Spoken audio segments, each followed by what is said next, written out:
This is an iHeart podcast. Guaranteed human. Body Bags with Joseph Scott Morgan. When you work in the world of medical legal death investigation, you come across some interesting terminology as it applies to causal factors surrounding deaths. The way they're described. Some of them sound quite bizarre. And then you begin to look at it from the perspective of a forensic pathologist and the practical scientific application, those sorts of things. And you begin to understand why they're saying it this way, but it's not necessarily the way regular people talk. And it's amazing. Sometimes you'll get confusion, a confused response from an individual when you tell them what a cause of death is, and it's because the wording is so bizarre. I think the one that always baffled me, and I guess I gave a little chuckle to, was this one. And I'll never forget the first time I heard it. It was blunt force trauma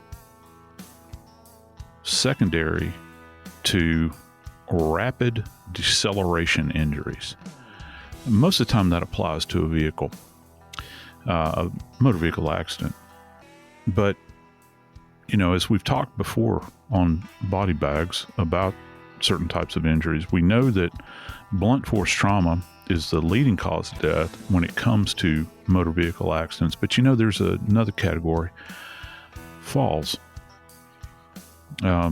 Some of them are super bizarre. Some of them are very straightforward. But today, we're going to talk about a lady who did take quite a fall from 20 stories, and she has sustained more injuries than some might be able to count. Very complex. We're going to talk about the death of Caitlin Tracey. Coming to you from the beautiful campus of Jacksonville State University, I'm Joseph Scott Morgan, and this is Body Bags. Well, Brother Dave, as they say in Ireland, top of the morning to you. It's good to see you, my friend. Top of the day morning without Dave is like a day without sunshine. I love seeing my friend and being able to chat with you. And for those of you that think that we're in the same room, well, that's kind of a mystery. But no, we're really not. But we can view one another, electronically, and we make funny faces at one another that none of you can see. But I haven't been able to throw anything at a camera yet. I haven't felt compelled to do that with Dave. Now, there are other people that I have been on air with before that I feel compelled to throw things at the camera, but you haven't lived until you've been in a morgue with a furious forensic pathologist and they throw a dirty surgical instrument at you. And that happened to me on a couple of occasions.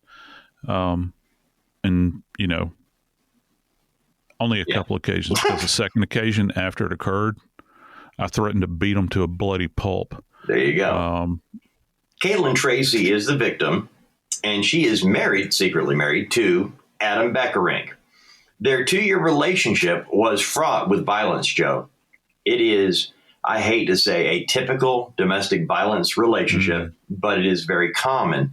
And the reason we're doing this story is Caitlin Tracey her body was found the day after she was reported missing by her husband.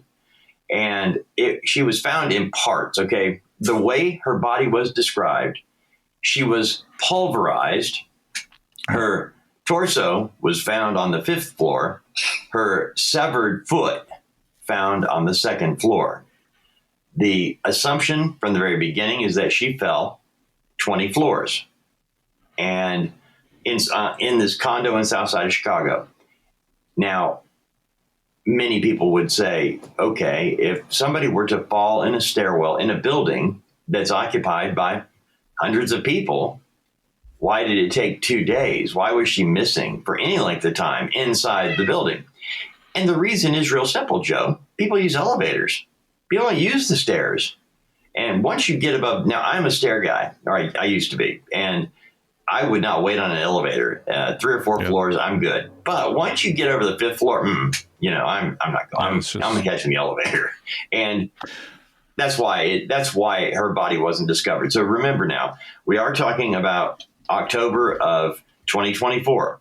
Her husband reported her missing the day before her body was found, and police believe that Adam Beckerink threw his wife over the railing from the 20th floor on October 25th, 2024.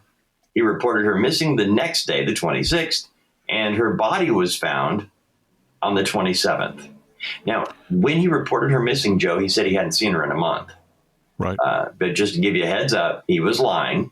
A video from inside the building actually showed that they were together, the days leading up to her. But there was no CCTV in the stairwell itself, though, correct? Again, now it goes back to the elevator versus the stairwell. There just aren't that many stairwell people on the 5th floor, which is where her body was found.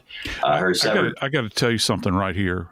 I hate stairwells this is why I hate them. I hate them from the perspective of personal safety, particularly when it comes to my family. I've warned my daughter and my wife, to a lesser degree my son, but because there's so many hidden spots, many of them. And here's another thing: if you're in a public building that has a stairwell and you've got somebody that's looking to victimize somebody, first off, you can disable cameras, but also you can knock lights out in those areas, and it becomes a real kind of dark area where you can't see anything. And it has nothing to do, well, at this stage, I don't like to do stairs if I can avoid. And plus, I've got this horrible phobia about handrails. I hate handrails. I hate them. And Kim is always getting on to me, hold the handrail. We can't afford for you to, to fall down and break a hip or break a knee or, break my shoulder or fracture my skull.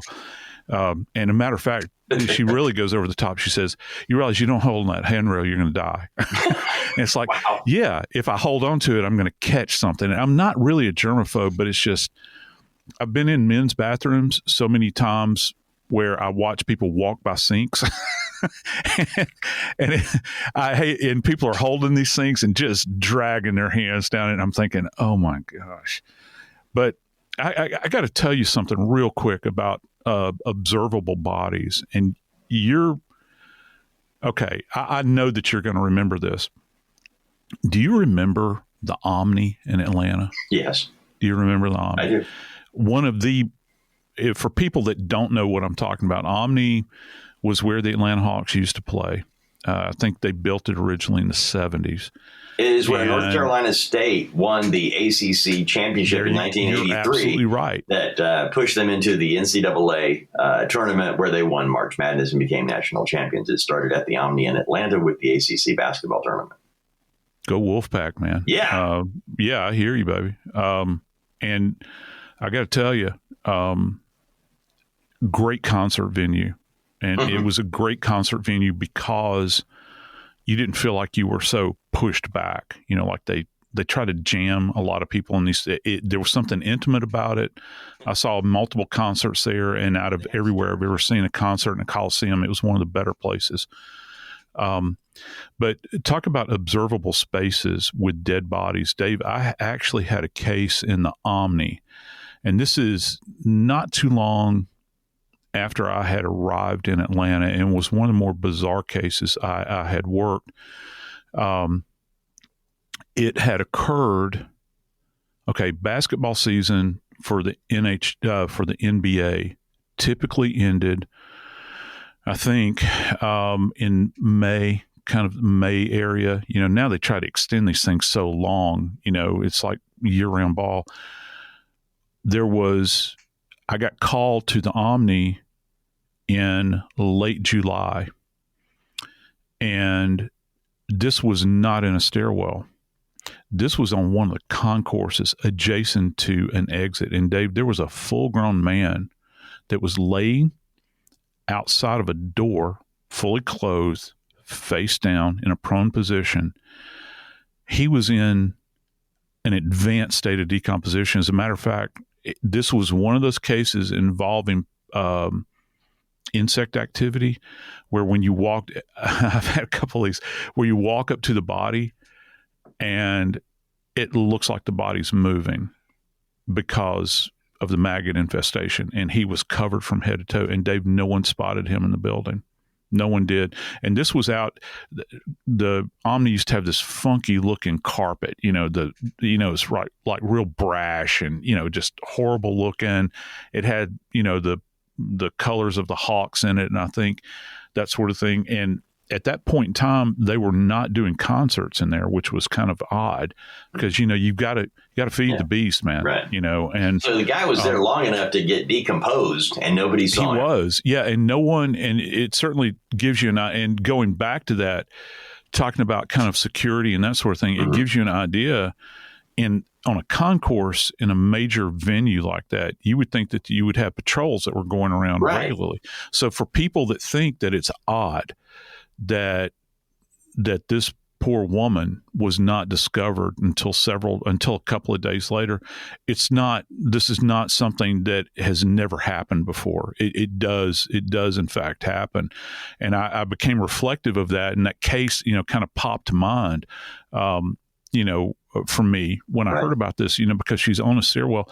Well, how many people are going to, and particularly at this height, we're talking 20 stories, dude, unless you're a fitness nut, or unless there's a fire in the building or the elevator is just busted. I can't imagine anybody saying, well, gee whiz, I'm going to run, take the stairs. But that's not what's key here. It's the bottom floors. People on lower floors, I will, if I'm staying at a hotel and I'm staying on like you said, 4th, 5th floor, there's a high probability if I'm not dragging luggage with me, if I'm going out to dinner, I'm going to take a stairwell. How did they not find her body? Which is fascinating, because once they did find her body, Dave, I can only imagine, because it was, the condition of her body was so horrific. And you're thinking, well, first off, because when I'll put it to you this way without giving too much away. The condition of her body, all right, when you see her body, it's not like you would walk up and say, yeah, I know who she is. Right. Dave, they're using terms like pulverized. We use those terms. We use pulpified, pulverized. When we talk about conditions, either externally or internally in the body, we talk about pulpified. Pulpified injuries are organs in the body, like the spleen and the liver are notorious for being pulpified. And that is as a result of blunt force trauma, where the organ itself has been so traumatized by blunt force that all of the kind of structural integrity of the thing just breaks down, and it particulates almost in place. And it's not like you would be able to walk up to her and say, oh yeah, I know her. So can you imagine being that person that finds these remains? And I would imagine that upon discovery of the remains, you're looking and you're thinking, okay, has she been beaten to death? What's the story? What's the story with her in this particular condition? Was she assaulted when she was coming down the stairwell? But it turns out, Dave, according to what you're saying, that's not what the police believe here, is it? I mentioned earlier about going up the stairs. Okay, I'm a stair person, and yet after the 3rd or 4th floor, I'm not going. Okay, that's kind of like my limit. Yeah. And so that's why when I was looking at why wasn't she found? Well, okay, her body was found, but only after her severed foot was found on the 2nd floor. So that kind of goes back to what I was saying earlier. People do go up the first 2 or 3 flights of stairs, semi-regular. And so it makes sense that her foot was found first, not her body. It was after they find a shoe and you see something looking there. It is October. This happened in October of 2024. And so you're thinking, it was a year ago this time that this was going on. And so hey, it's a little early for Halloween, but hey, it could be, decorations for that. So that foot didn't immediately scream body. It was after a closer look that it was like, oh. And so then they started the investigation. And that's where they then found her body 3 floors above where her foot was found. So I thought that made somewhat sense to me. But yeah, as you go through this, they have to figure out, well, who she is, who is she with, and immediately, Joe, the police, as they begin the investigation, you're the one that told me every dead body is a murder until proven otherwise. That didn't occur to me. It really didn't. But now, after years of doing this, even car wrecks that have a dead body, I've seen those turn out to be a homicide. That's where coming to this, that's how they're going. Not that somebody committed suicide or that maybe accident, but they're thinking homicide till proven differently. Well, it took a while, but they were able to, as they started looking at this, going, wait a minute. Her husband reported her missing on the day before her body was found. And think about that for just a minute, they're able to prove, because I haven't seen her in 30 days, got to report her missing. And that's kind of where, in going with this, got a little problem with that, man. When the husband has domestic violence charges. It would seem to me that, well, first off, and I think that, since this guy's been charged, he's not been put on trial. This case has not been adjudicated at this point. It would seem to me that probably the defense in a case like this, if you were having to defend someone in similar circumstances, they're going to be looking at this from the perspective of, well, it cuts both ways. They're going to look at it from this perspective. Well, he was being a dutiful husband. He's worried about her, hadn't seen her in 30 days, and suddenly he reports her missing, but she's not found until later. Why has he waited all this time? And maybe they are in an estranged state, but then the prosecution is going to look at this and they're going to say, this is point of attack. This is where we can kind of bore holes into this narrative, that we're talking about relative to what he has actually said. Is it coincidental here that he hasn't seen her in 30 days and then all of a sudden now we've got CCTV where we know that he's lying, that he hasn't seen her, and he calls in the day before she's found and suddenly she's found. It makes you think. It makes you think that if you have perpetrated some kind of evil, that if you still have some moral compass within you, is it eating away at you? Are you thinking, this person who I've said that I cared about, that I wanted to marry, and that I wanted to love is there. I know they're there. And in some lucid moment, you say, maybe, just maybe, I ought to call this in.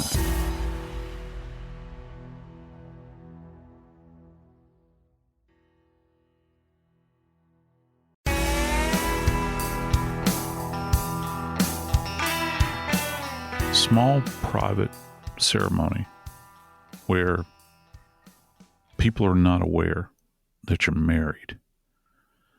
I think on its surface, at least, Dave, there's, kind of a romantic thing that goes along with that. We're going to elope.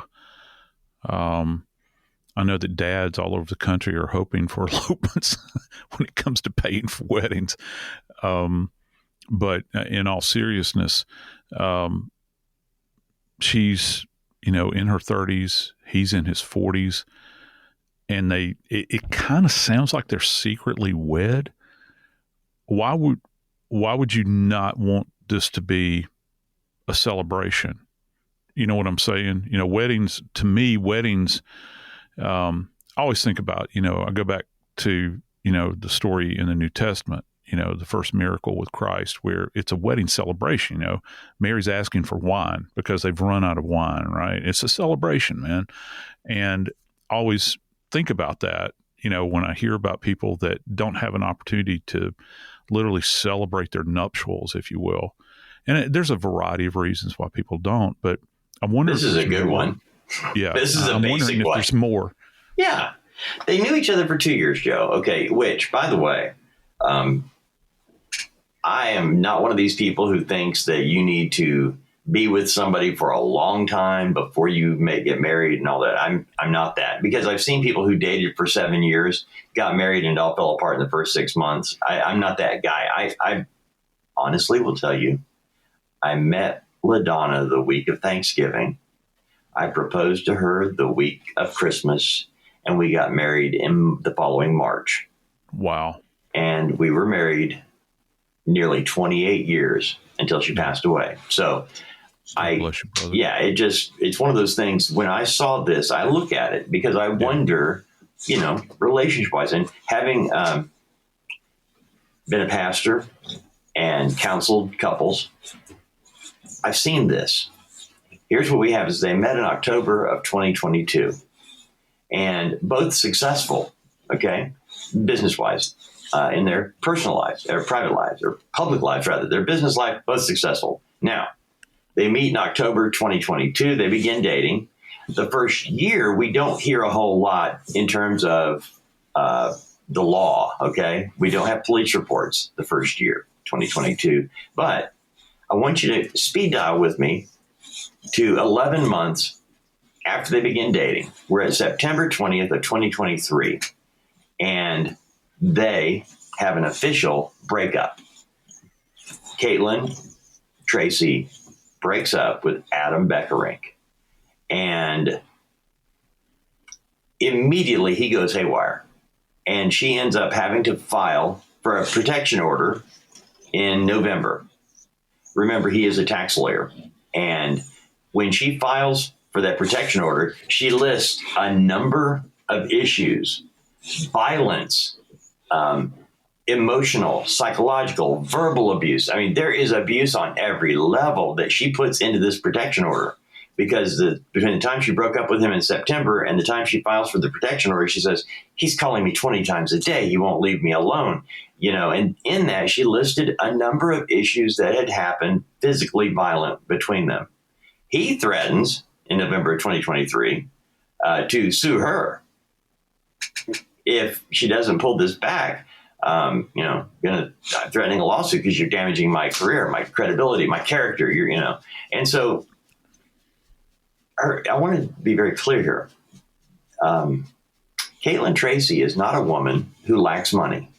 Her family is a family of means. Her mom's a doctor. Her dad is a real estate mogul. Okay, they've got cash. They got money. So that's not an issue at play here. January 13th, 2024. Caitlin Tracey calls 911. Beckerink assaulted her and stole from her. By the way, he stole $50,000 worth of jewelry. It's not a small thievery here. And Beckerink fled before police arrived. April 2024, they get married. Think about this for just a minute. We have 1 year or 11 months of between we meet, we begin to date, she breaks up, and boom, he goes off the rails. This domestic violence stuff is going back and forth, and you can tell the pattern.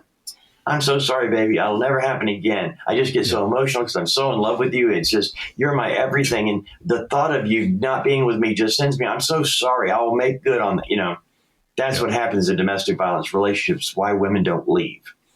And Caitlin Tracey did have a home in Michigan as well. She had her own place on a lake, very nice place. So she had a place to go to, Joe. She wasn't homeless if she wasn't with him. He owns the condo in the south side of Chicago where her body was found in the stairwell. But they're using both of these homes during their dating courtship. But then after all of this goes on, after she accuses him of beating her up and stealing from her, they then get married. But none of her family is invited.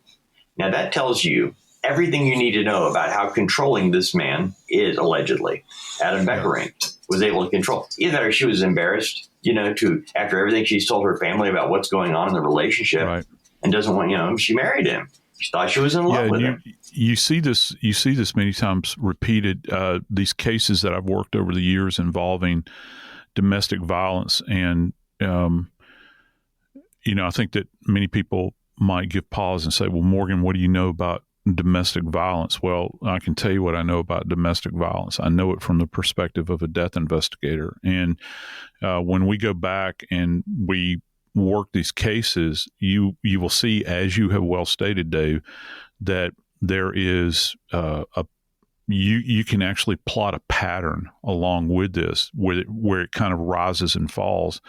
And there have been many times where I've stood over the bodies of dead women at scenes, and the level of violence that you see, lethal violence, is like a culmination in already ongoing violence, because some of these victims will have old, receding, healing injuries that have been acquired over the months preceding. And it will, in fact, rise and fall. The same thing happens with children, too, with child abuse cases, where you will have a parent that will beat a child, and they will have some level of guilt and shame, and it'll go radio silent for a while. And then all of a sudden, that pent-up rage, because they can't manage their own mind, they fly into these furies and do this. And that is an explanation for what you see, many times, where individuals are literally ripped to shreds. And I mean that with some of the injuries that I've seen over the years. And they will, here's another interesting thing with domestic violence and child abuse cases. You will see perpetrators, and I think probably one of the most significant areas to me that kind of translates into if you're going to develop an abuse profile on somebody, you will see damage to the mouth. You realize that? You will see, like, over and over and over again, you'll see like blunt force trauma to the mouth, where people are getting punched in the mouth. I've had cases where women have lost multiple teeth prior to their death. And these, the sockets are actually healing, where they've had teeth knocked out. And, you'll see kids that sustain trauma to the mouth.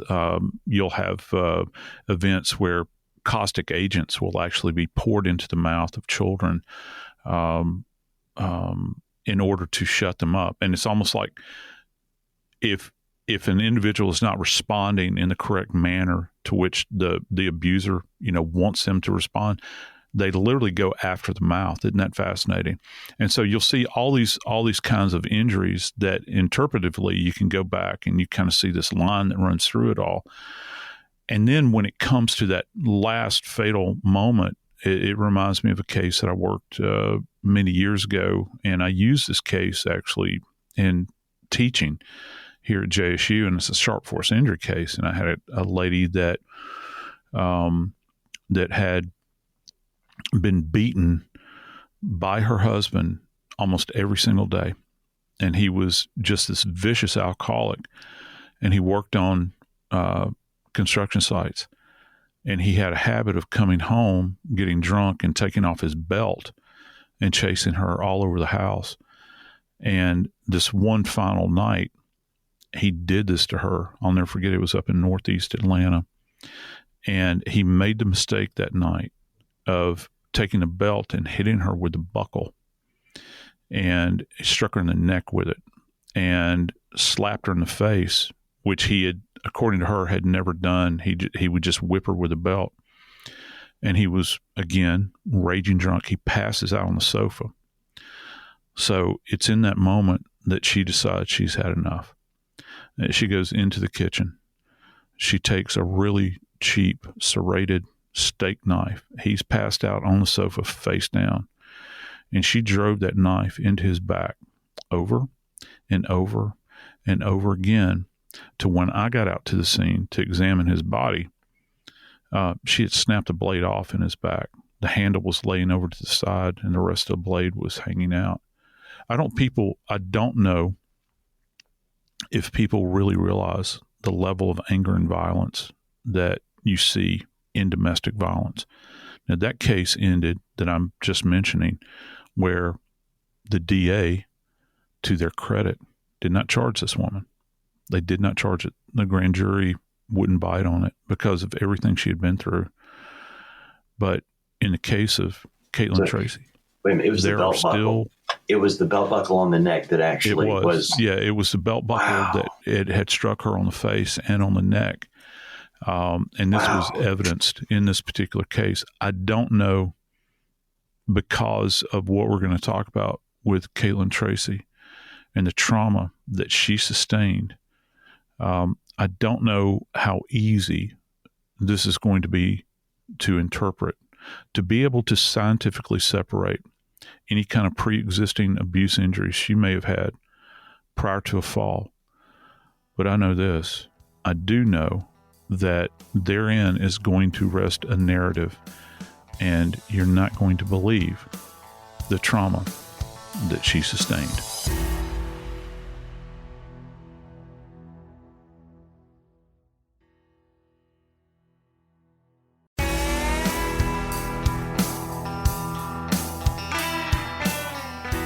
Brother, I got to tell you, I was relating that case about the domestic abuse where the lady survived. And I guess you could call her fortunate on one level. She escaped with her life. But in Caitlin's case, we unfortunately we're looking at a pretty brutal death here.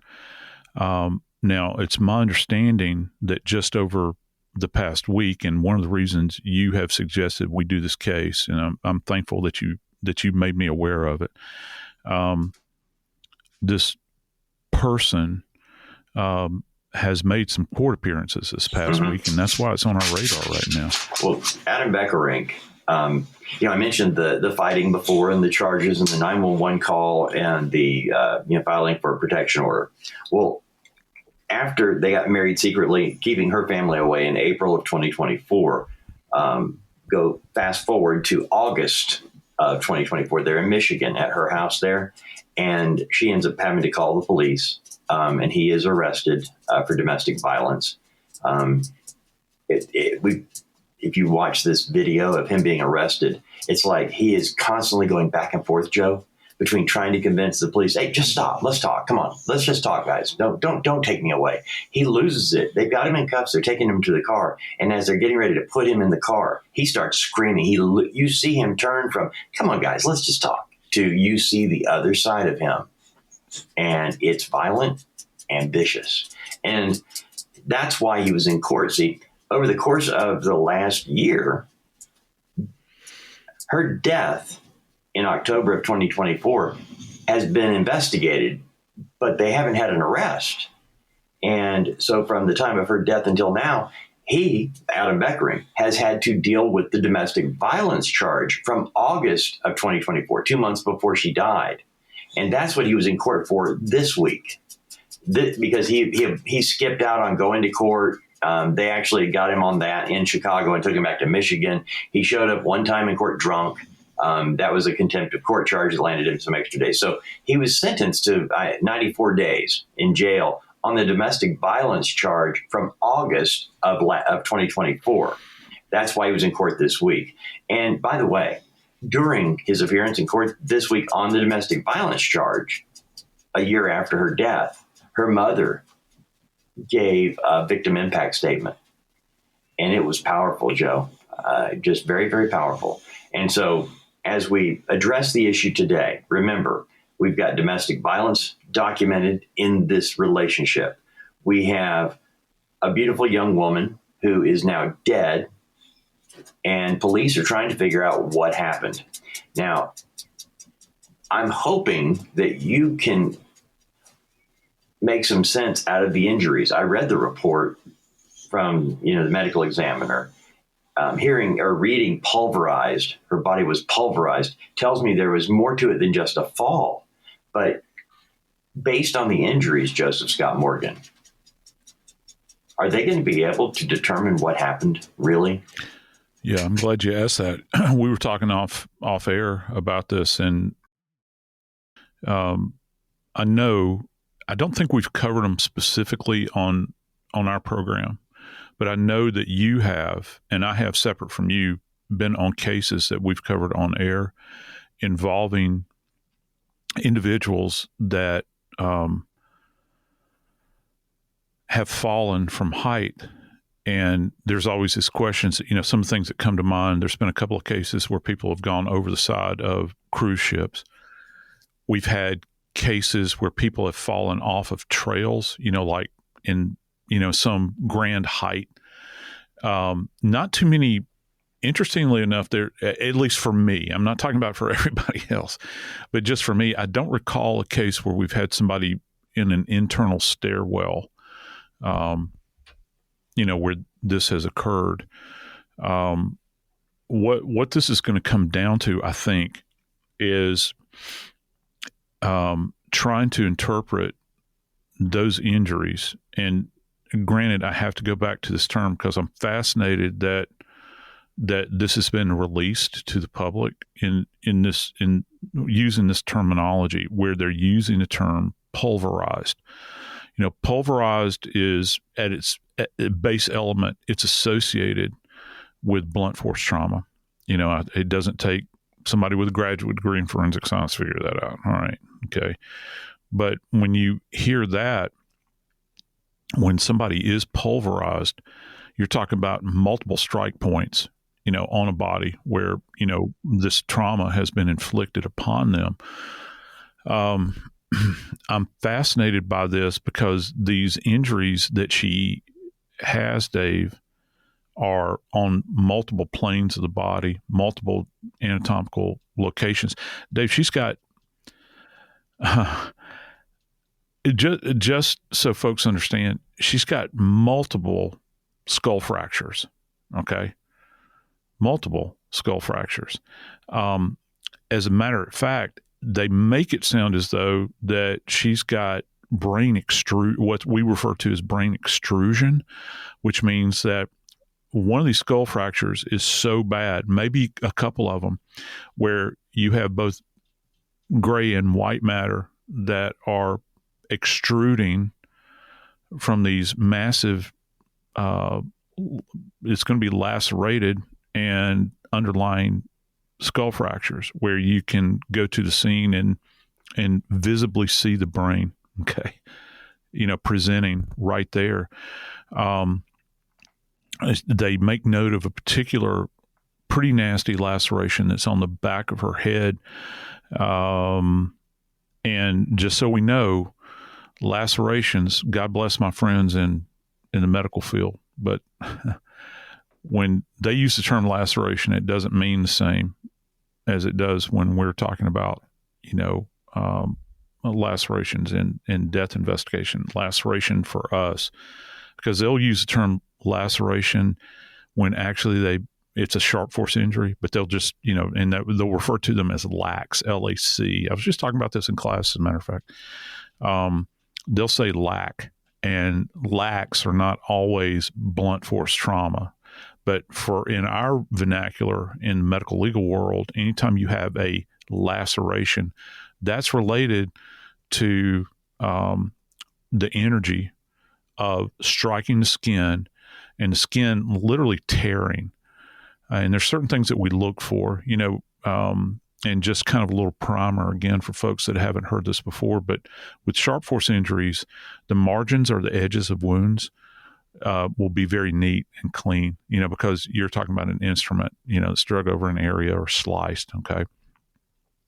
Lacerations, in the terms that we use in forensic pathology, you're going to have what's referred to as tissue bridging, which means that with the tissue itself, if you ever sit down and you eat a steak or eat a piece of chicken, instead of taking a knife and cutting it in two, if you pull on both sides of a piece of steak or chicken, you'll see these kind of strings that will appear.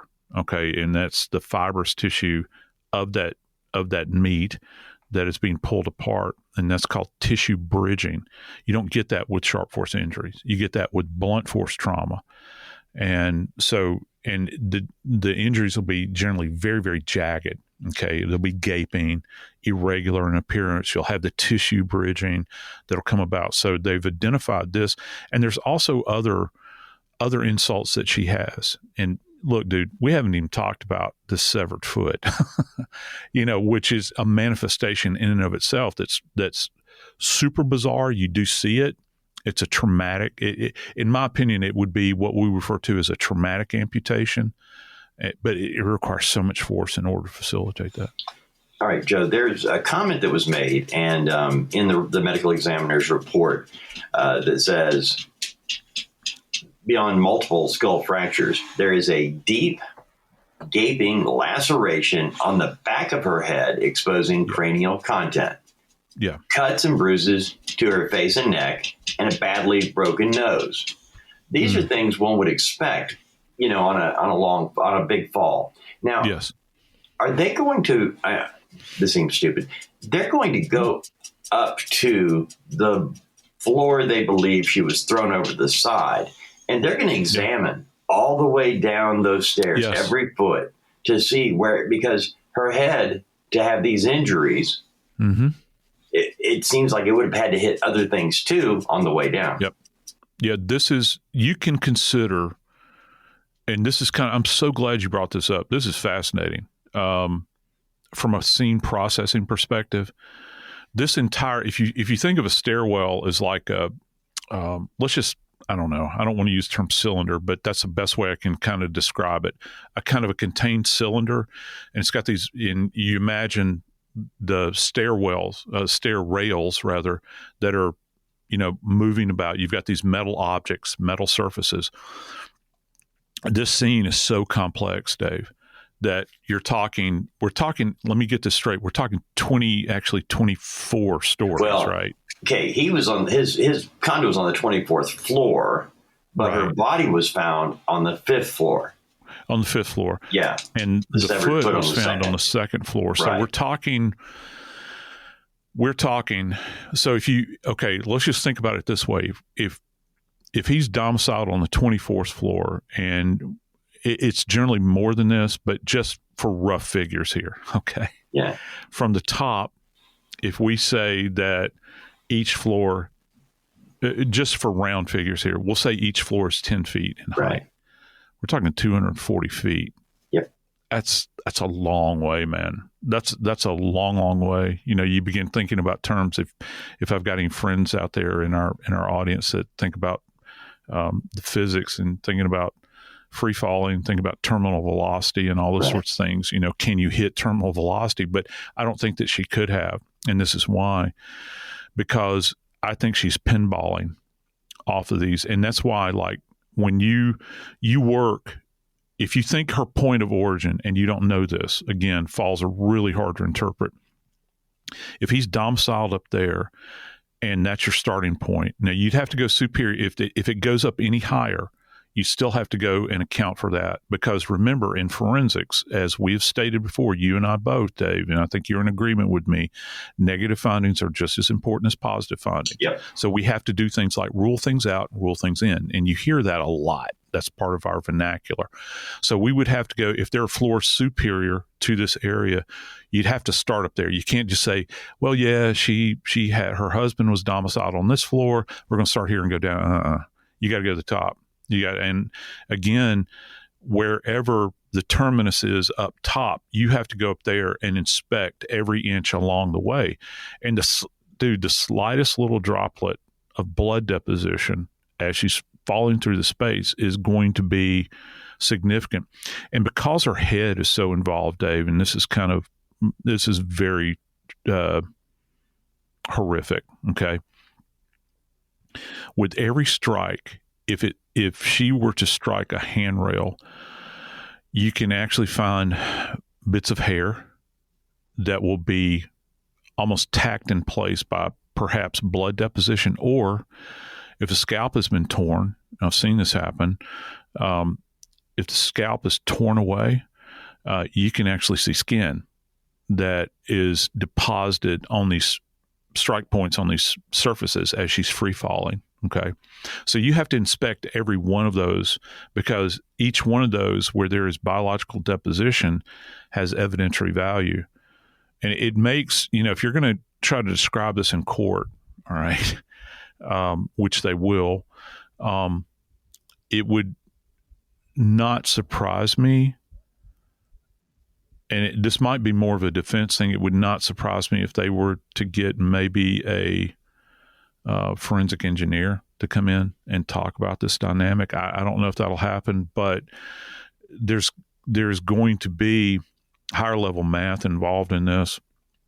Also, the idea of, and we covered this, I can't remember which case it was, is it, you begin to think about, well, is it possible for someone to throw themselves off, like you under your own power? You throw yourself off over a rail and you propel yourself out into space to the point where you're going to free fall, okay?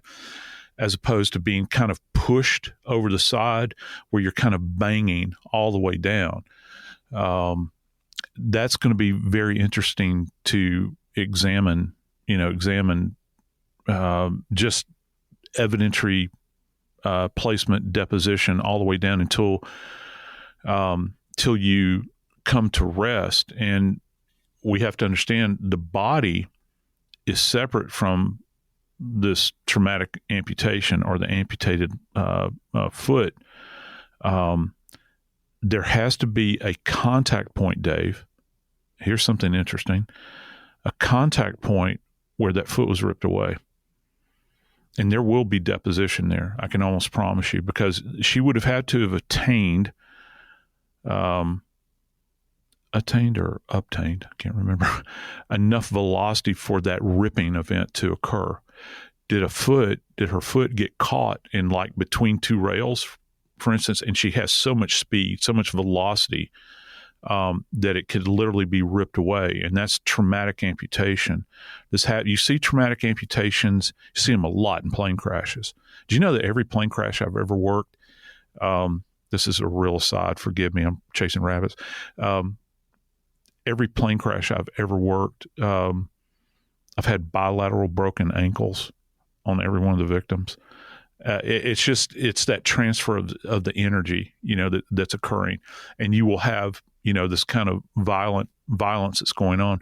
Now, for her, the big question, Dave, is were any of these injuries pre-existent, to the fatal event, and can you delineate? And so at Cook County, when they're doing her autopsy, one of the things that they're going to take a look at is the totality of her remains.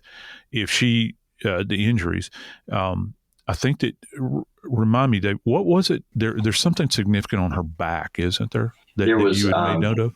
Yeah, because in the report, the coroner said she suffered an 11-inch laceration on her torso, and the coroner made note of a 12 by 10-inch area of intense black and brown abrasions on her back.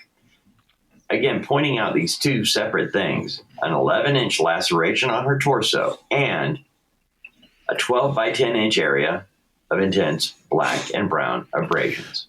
Yeah, so this additional laceration you're referring to, again, I go back to the description that I did, the delineation between laceration and sharp force injury. Is this, if you have a pathologist calling this a laceration, that means that that's blunt force trauma. Because if it was, in fact, a sharp force injury, they would say that. Okay. All right, good. Thank you. So that's going to be like blunt force trauma where you're impacting. And Dave, if you're talking about on the torso,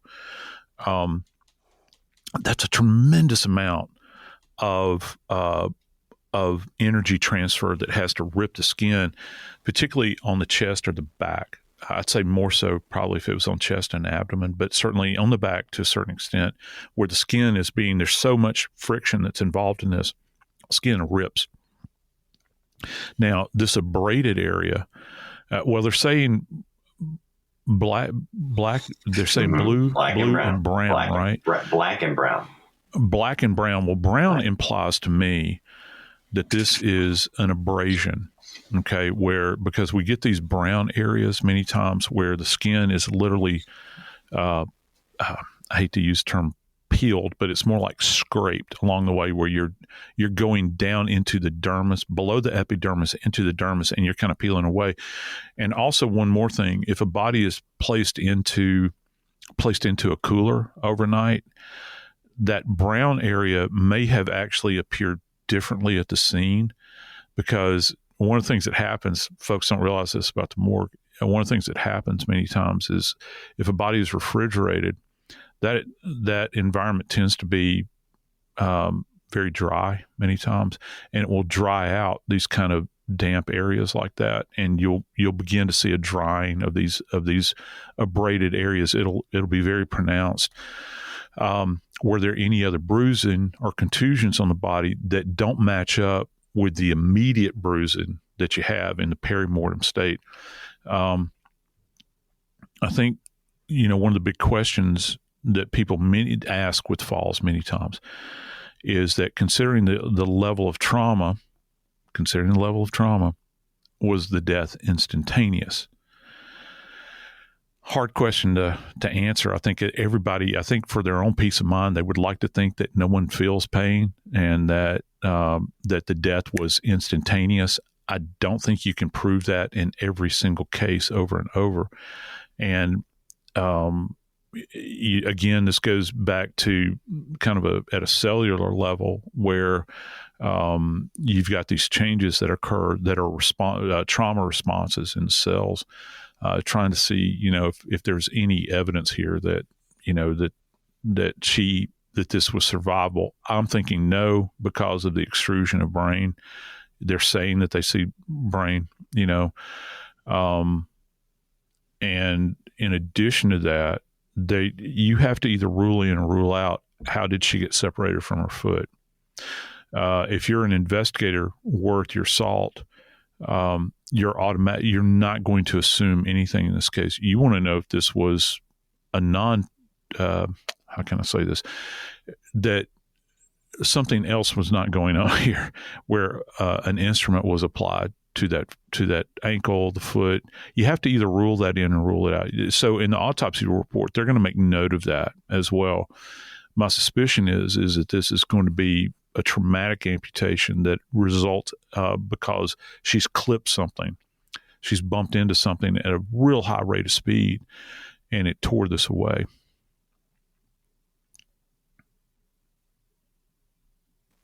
Joe, can you determine if injuries happened inside that apartment and she was dead when she was thrown over the rail? I hope they got to the apartment quickly. I'll put it to you that way. I hope that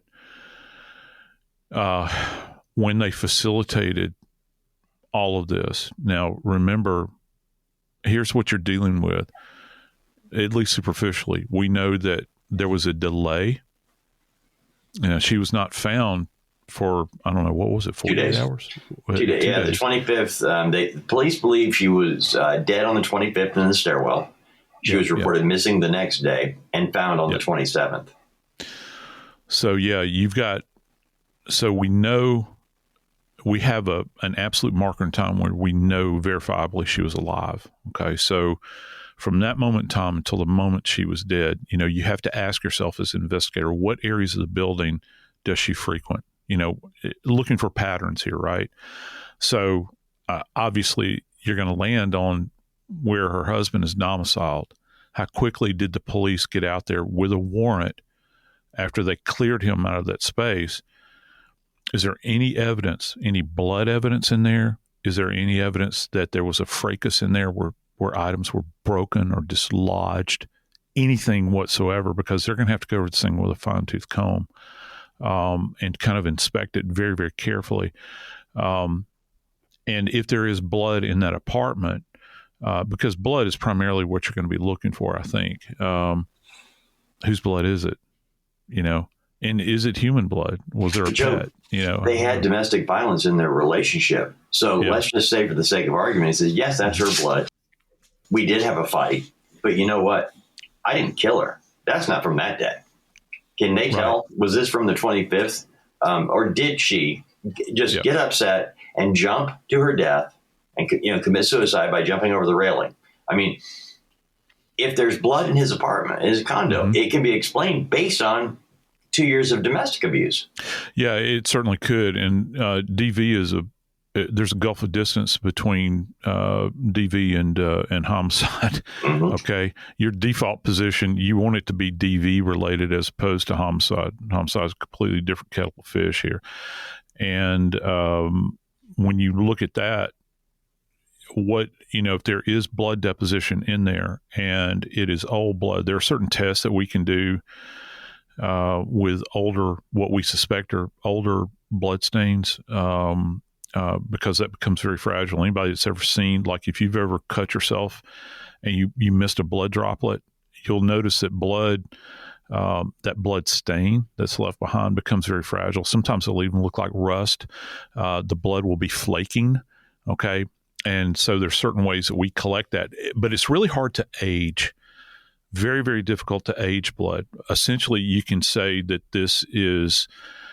well, it's desiccated, it's broken down, dried out. Desiccation is another term for dried out, dehydrated. You're going to be looking at that, and you can make an observation. The problem is that you really can't say definitively this much time elapsed. Okay. You can kind of bracket it maybe, okay, as opposed to fresh, as opposed to old. The best thing you can do in this case, though, is look at that scene from the perspective that every surface has a story to tell. And as we move forward with this case, because at this point, we only have someone that's been charged. We have no one that has been convicted. But for this poor victim, we know that she had a story that she told of her own life in life. But there's something else. Her body tells a story about her death. Is the definition, is the explanation going to be sufficient to the task that awaits them when they walk through the doors of that courtroom for a trial? I'm Joseph Scott Morgan, and this is Body Bags.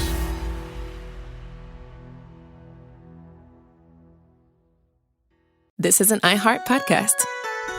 Guaranteed human.